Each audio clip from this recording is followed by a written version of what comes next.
The wind had a cruel voice that evening, a restless, moaning sound that seemed to come crawling across the endless plains of Wyoming territory. Dust and thunderclouds rolled together like dark cattle on the move, turning the horizon to a bruise-colored haze. Somewhere far off, lightning forked across the sky, and the smell of rain and sagebrush filled the air. Clara Wainwright pulled her shawl tighter around her shoulders as she sat on the driver's bench of her battered wagon.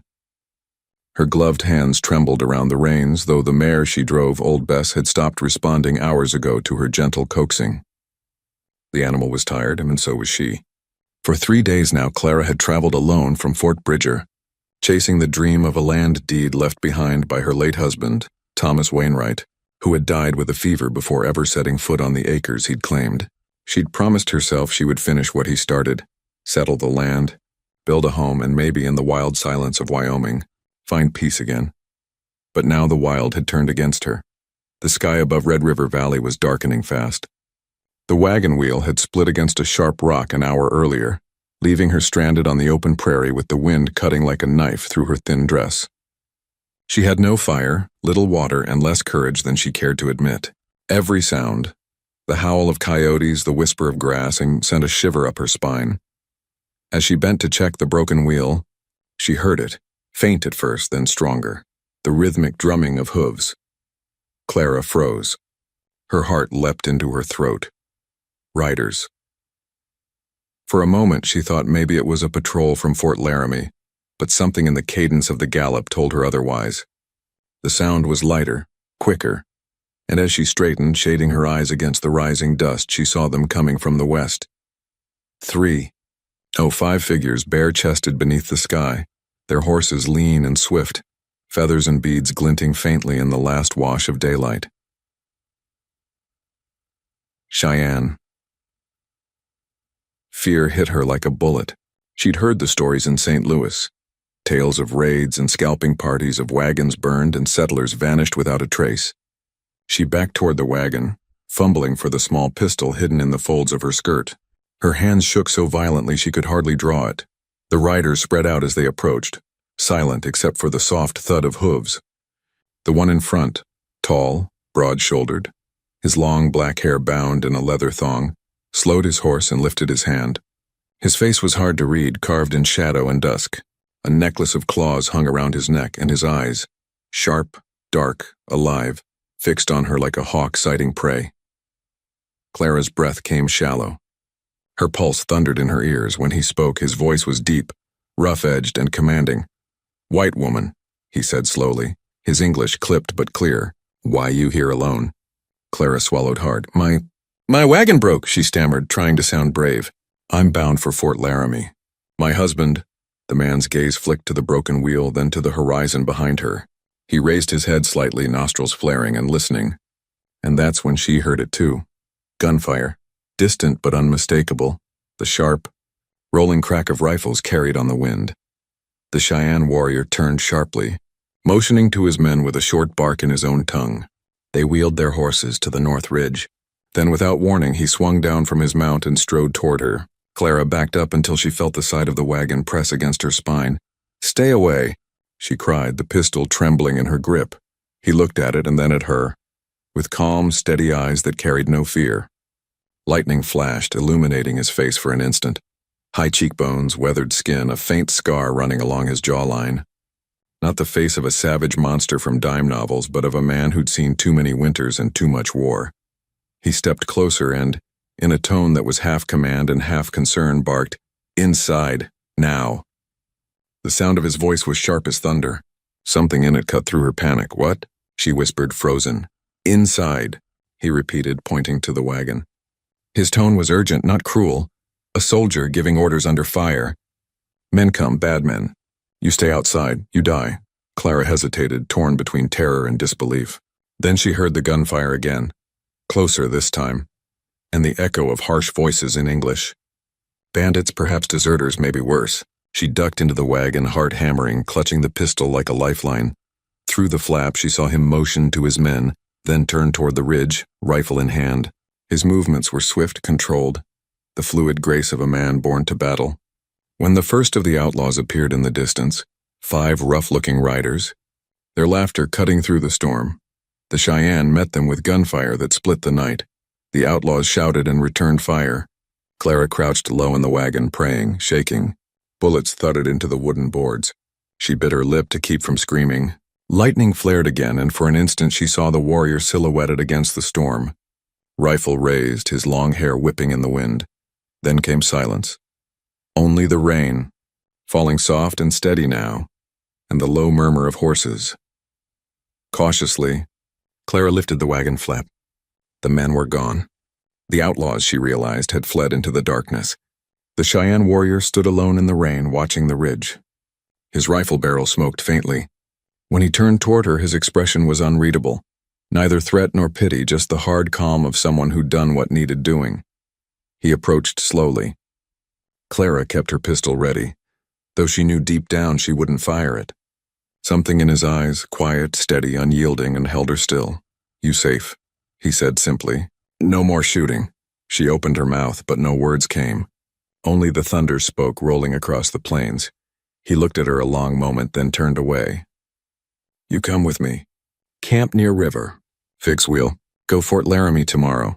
It wasn't a request. Clara hesitated. Every instinct told her not to trust him.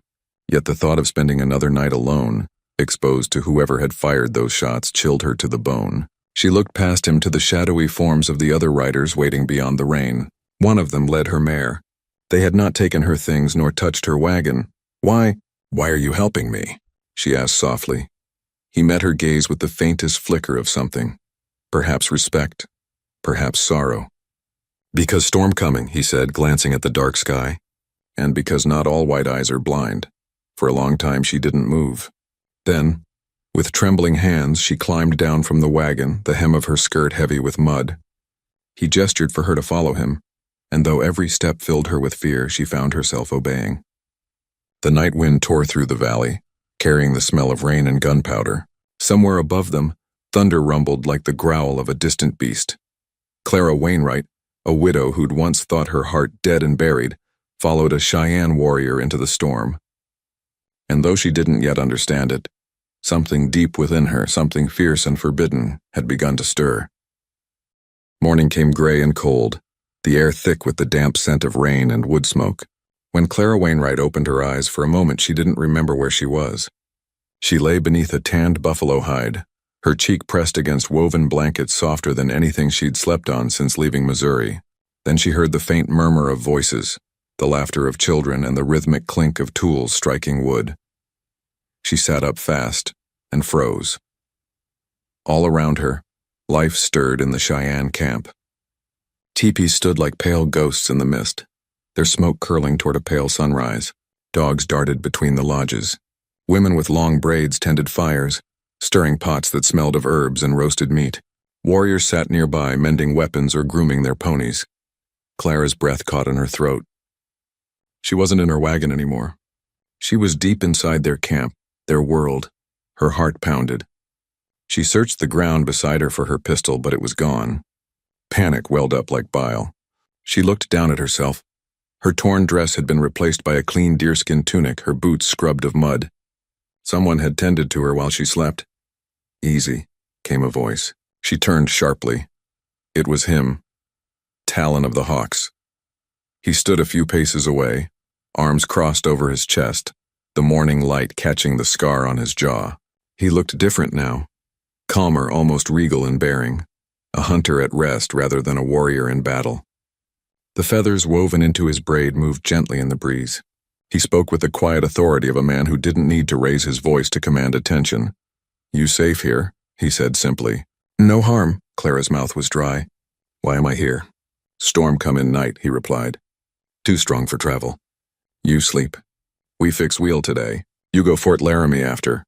The words were plain, but his eyes held something else, a question she couldn't name. Still, she felt her throat tighten with fear. "So I'm your prisoner until then?" A faint smile touched his lips, one that didn't quite reach his eyes. "No prisoner. Guest. But camp no place for white woman to walk alone. Some here do not like settlers." Clara followed his gaze toward a group of Cheyenne women who had paused in their work to watch her.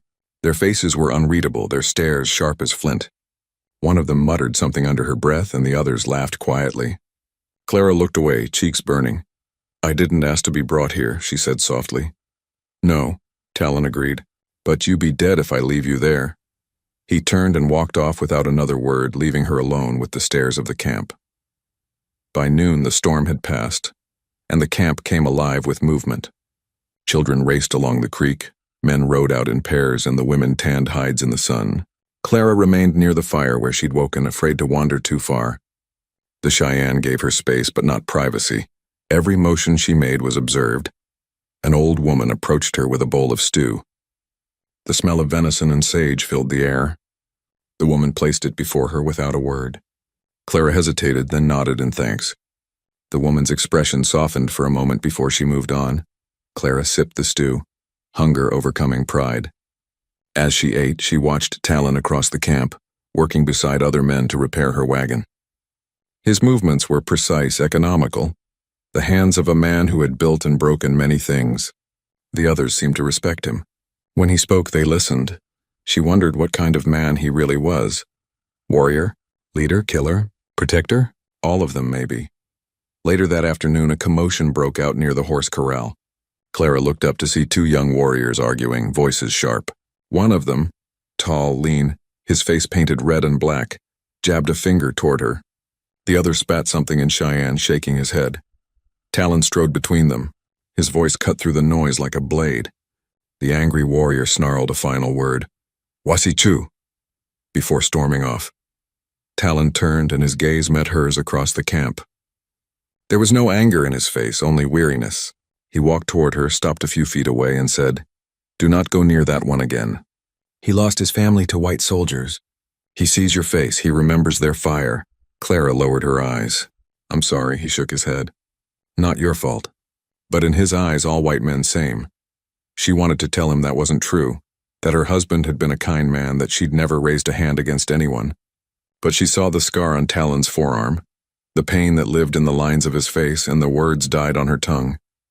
Instead, she asked quietly, "And what do you see when you look at me?"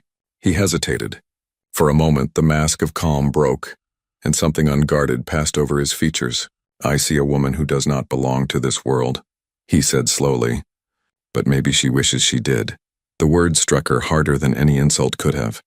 She looked away, unsure whether she was angry or flattered. When she finally spoke, her voice was barely a whisper.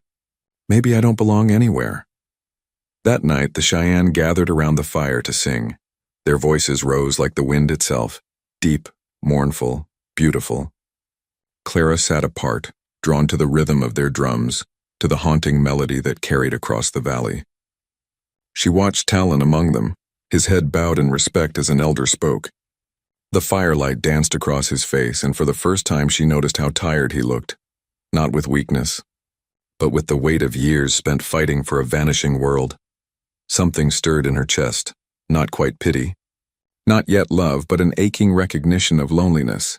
She thought of her husband, buried 2 years now beneath a cross that no one visited. She thought of the towns she'd passed through, the cold looks, the leers from men who thought a widow traveling alone was fair game. The world had taken much from her, and she'd built her heart into a fortress.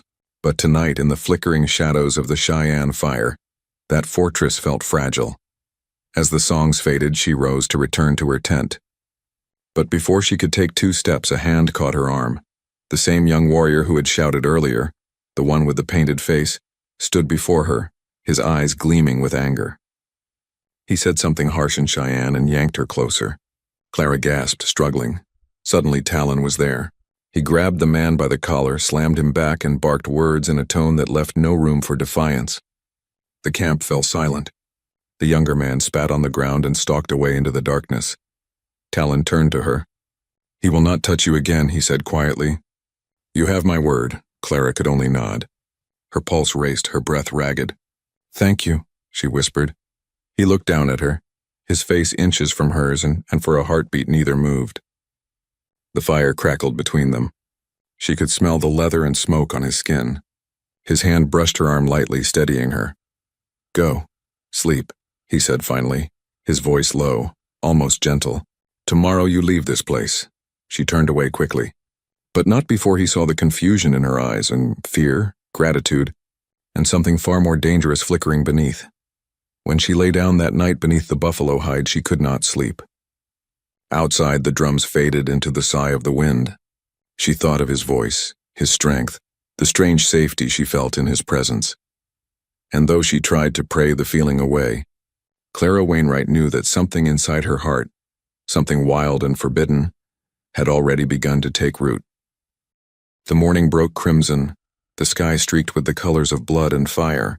A strange quiet hung over the Cheyenne camp, the kind that comes before the world itself holds its breath. The women moved quickly, packing hides and bundles.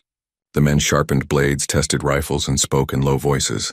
Even the dogs sensed it, pacing nervously, ears twitching at distant sounds. Clara Wainwright awoke to the hum of tension. The air smelled of fear and gun oil. When she stepped out of her lodge, she saw Talon of the Hawks crouched near the fire, checking his Winchester. He didn't look up as she approached. "What's happening?" she asked softly. He spoke without raising his head. "Soldiers," he said. "Bluecoats. They come from Fort Laramie. Scouts saw them at dawn." Her breath caught. "But I thought—" She stopped, the words faltering. "They're not here to— They come to finish what they start," he said grimly. "They say peace but bring death." He glanced at her then, eyes dark with anger. "Your army," Clara swallowed hard. "Talon, I didn't know—" He stood abruptly, towering over her. "They think all Cheyenne same. They come with cannon and fire. Woman, child, no matter. All burn." The truth of it chilled her blood. She remembered the young warrior who'd called her Wasi-Chu, white thief. She had thought it hate. Now she understood. It was memory. She looked toward the northern ridge. Smoke curled faintly there, dust and soldiers moving like ants across the valley floor. Talon barked orders in Cheyenne. Men gathered weapons, women mounted horses. The camp turned to a storm of motion. Yet in the midst of chaos, he turned to Clara. "You go with the women," he said. "They take you away from fight." "No," she said quickly, heart pounding. "If they see me, they kill you too," he cut in sharply. "You wear our dress now. You look Cheyenne. They not ask before bullet flies." "I can help," she blurted, surprising herself. "I can speak to them. Maybe they'll listen." He grabbed her arm, his grip firm but not cruel. "You speak, they shoot faster," he said. His eyes met hers, fierce and burning. "Do not try to save men who do not want peace." The ground trembled faintly. The first cannon shot cracked the air like the voice of God. The battle came fast. The U.S. cavalry rode hard into the valley, rifles glinting in the morning light, sabers flashing. Their bugle cries echoed off the canyon walls. The Cheyenne met them with arrows, old muskets, and sheer defiance. Smoke rolled across the grasslands, and the smell of powder filled the air. Clara huddled behind a fallen tree with the women and children. But as the fighting grew closer, screams rose around her. A child struck, a mother crying out. The chaos shredded her fear into something sharper. Resolve. She could not stay hidden. She crawled from the cover and ran through the smoke toward the ridge. Her boots slipped in the mud. Bullets hissed past like angry hornets. She saw Talon near the riverbank, rallying his men as soldiers poured down the slope. "Talon!" she shouted. He turned, eyes wide, and in that instant a bullet tore through the air and struck his shoulder. He fell. Without thinking, she ran to him. He was still alive, blood soaking his tunic, teeth clenched against pain. "You fool," he gasped. "I tell you, stay." "I don't take orders well," she said, half sobbing, pressing her shawl to the wound. He laughed once, bitter, breathless. "You have fire," he murmured. Like storm. Gunfire cracked again nearby. A soldier on horseback aimed toward them, shouting for her to move aside. Clara turned and screamed, "Stop! Don't shoot!" But he didn't listen. Another shot rang out, Talon's rifle steady even from the ground. The soldier fell. The reality hit her like a hammer. This was no place for mercy, no room for words. "Only blood and instinct. Help me," she said urgently. "We have to move you." Together she dragged him toward the rocks by the river. Each step a battle against his weight and the chaos around them. The air was thick with smoke and screams, the thunder of hooves, the smell of burned powder. A cannon blast struck the far side of the camp, throwing dirt high into the air. Clara flinched as debris rained down.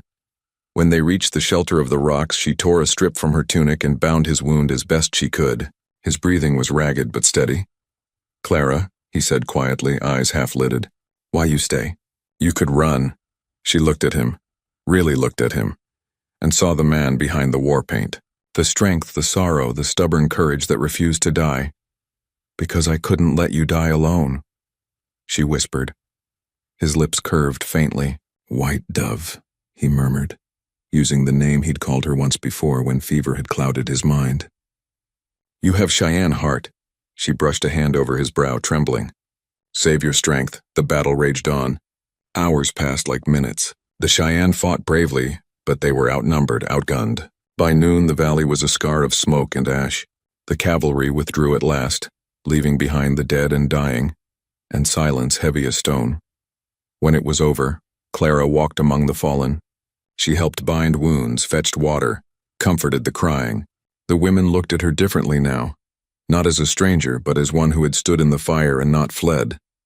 That night, she sat beside Talon by the dying fire. His wound was clean, though fever flickered behind his eyes. The camp was hushed, broken. She looked out over the plains, blackened by the day's battle, and whispered, "How many times must this happen before it ends?"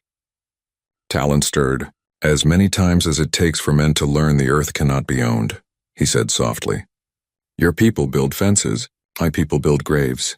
She felt tears sting her eyes. "I never meant to bring harm to you." He reached weakly for her hand. "You bring truth," he said. "That is more dangerous." For a long while they sat in silence, the stars beginning to show above the charred valley. A wolf howled in the distance, long, low, mournful. Clara felt something inside her shift, a bridge crossed that could not be uncrossed. He had been her captor once, her protector after. But tonight, as she watched his chest rise and fall, she knew the truth. She loved him. Not in the foolish way of young hearts, but with the weight of all she had lost and all she had found again in the wild. When dawn came, the survivors gathered their dead and rode for the canyons. The tribe would heal or perish together. Clara stayed beside Talon's horse, her hand on his arm as they moved through the silent prairie. Behind them, the Red River Valley smoldered, a scar on the land and on her soul. But ahead, in the light of morning, there was still life, still a chance. And though she didn't yet say it aloud, she knew she'd chosen her place. Not with the bluecoats or the settlers, but beside the man who had shown her the price of honor. The canyon walls glowed red in the morning light, carved by centuries of wind and rain, a world of stone and silence, hidden from the eyes of men in uniform. The Cheyenne survivors had taken refuge there, their camp small now, their songs quieter. The fires burned lower. The air smelled of pine and sorrow. Clara Wainwright moved through the camp with a bucket of water, her dress torn, her hands blistered. She had been tending to the wounded since the battle, working beside the Cheyenne women who had once looked at her with suspicion. Now they nodded to her as she passed. Grief had made equals of them all. She stopped beside the lodge where Talon of the Hawks lay resting. His shoulder was wrapped in clean hide, his skin pale beneath the firelight. He'd slept little in the days since the battle, though he pretended otherwise. When she entered, his eyes opened at once. "You should be resting," she said softly. He smiled faintly. "And let the world burn without me?" "No." Clara knelt beside him, wringing out the cloth and pressing it to his brow. His skin was warm. "Your fever's worse. I have faced worse," he murmured. "But not with you here." She looked away quickly. Every day she felt the walls closing in, not just the canyon's rock, but the weight of what she felt for him. The night before, she'd heard word that the U.S. Army had posted notices in the nearby towns. Any white woman found aiding the enemy would be treated as a traitor. Her name was likely already among them. "Talon," she said quietly, "the soldiers won't stop. They'll come again, and when they do, they'll kill you, and me with you." He turned his head toward her, eyes calm. "Then go, take horse. Follow river east. You will reach White Towns in 3 days. And leave you?" she asked, her voice breaking. "After all that's happened." He didn't answer. The silence said enough. Finally he spoke. "You do not belong to this war." Her anger flared. "Neither do you. But here we are." He sat up slowly, wincing as pain shot through his shoulder. "If you stay, they call you traitor. They hang you from a rope. You die for nothing." She stood pacing, heart pounding. "And if I leave, I live for nothing." He looked at her, long, searching, as if weighing her soul. "You would throw away your life for mine?"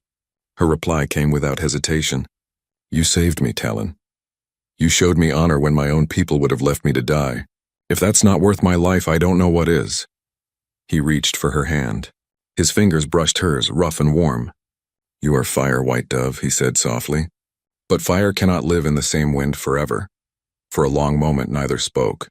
The canyon wind whispered through the pines outside, carrying the scent of smoke and rain. Somewhere in the distance, a hawk cried, lonely, defiant. That night, Clara couldn't sleep. She sat outside her tent, staring at the stars scattered like spilled dust across the dark. The world felt endless, and yet her heart felt cornered, trapped between love and duty. When Talon approached, she didn't turn. He sat beside her, silent at first. "I have something for you," he said finally. From around his neck, he took a turquoise pendant carved in the shape of a hawk's feather. "This belonged to my mother," he said. "She say it bring courage to those who walk alone." Clara's throat tightened as she took it. "Then you keep it." He shook his head. "My path already chosen." "Talon," he cut her off with a raised hand. "Tonight we go. Cavalry scouts close. If they find us here, no one live." She nodded, numb. Within an hour, the camp was on the move. Women, children, wounded, all slipping silently through the canyon trails under the cloak of moonlight. Talon rode beside her, pale from blood loss but unyielding. Behind them, the world of the Cheyenne, their homes, their songs, was left to the wind. By dawn, they reached the upper plateau. From there, the view stretched across the plains like an ocean of gold. Clara looked east, toward the faint line of civilization, and west, toward the wild that had claimed her heart. "We can make it," she whispered. "If we just keep riding." Talon shook his head. "No, soldiers wait at river crossing. You must go alone." She turned in her saddle, fury flashing in her eyes. "Don't you dare tell me what to do." He smiled faintly, that same stubborn smile that had first unnerved her. "You learn fast, White Dove." Their eyes met, two souls from different worlds bound by fire and fate. And before she could stop herself, Clara leaned forward and kissed him. The world fell away. There was no war, no tribe, no color or border, only the thunder of blood in her veins and the warmth of his lips. It was fierce, desperate, the kind of kiss born from knowing time was running out. When they pulled apart, his breath trembled. "Now you must ride," he said softly, "before it is too late." "I won't leave you," she whispered. He touched her cheek gently.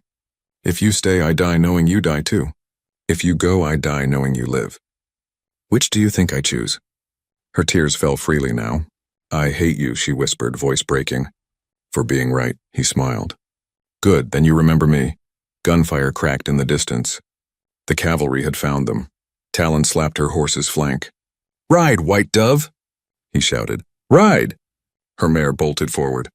Clara looked back only once, saw him draw his rifle, turning to face the oncoming soldiers like a figure carved from the earth itself. Then smoke and dust swallowed him whole. She rode until her lungs burned and the sky turned black again. Behind her, the sound of battle faded into silence, a silence that felt like the end of the world. Winter came early that year. Snow lay thick across the plains, muting the land in shades of white and gray. The Red River flowed slow and dark beneath a skin of ice, and in a small cabin near its bend, a thin column of smoke rose each day from the chimney, the only sign that someone still lived there. Clara Wainwright sat by the window, staring at the horizon. Her hands worked idly over a patch of mending, though her eyes never left the line where the land met the sky. Outside, the wind sang low, whispering through the pines. Inside, the silence was deeper, the kind that only comes when one has spoken every word that mattered. Months had passed since the canyon. She never saw Talon again after that night. She'd wandered east until she reached a trader's outpost near the Platte River. They'd taken her for a madwoman, her dress torn, her skin weathered by wind and sun. When soldiers came asking, she gave no name, no story. She was just another widow moving west. They believed her. She built the cabin by spring with her own hands and what tools she could buy. It wasn't much, a roof, 4 walls, a hearth. But it was enough. She planted corn in summer, trapped rabbits in autumn, and listened each night for a sound she could never quite name. The echo of hoofbeats, the call of a hawk overhead, the whisper of a man's voice carried by the wind. Sometimes she thought she heard it. One evening, a trapper passing through stopped by her cabin. He was a wiry man with a weathered face and kind eyes.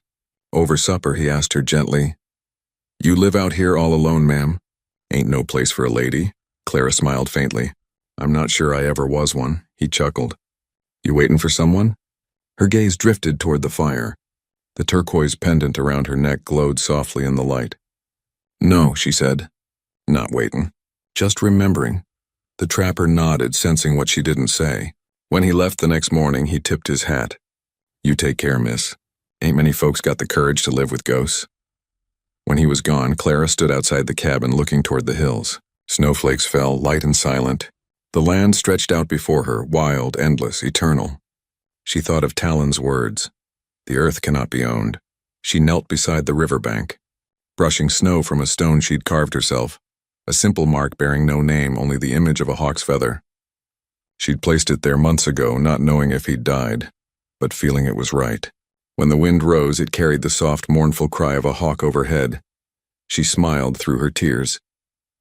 "You still watchin', aren't you?" she whispered.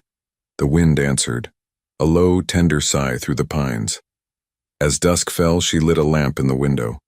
It was her ritual. Every night, one flame burning against the dark. Maybe someone would see it someday. Maybe not, but it made the cabin feel less like a tomb and more like a promise.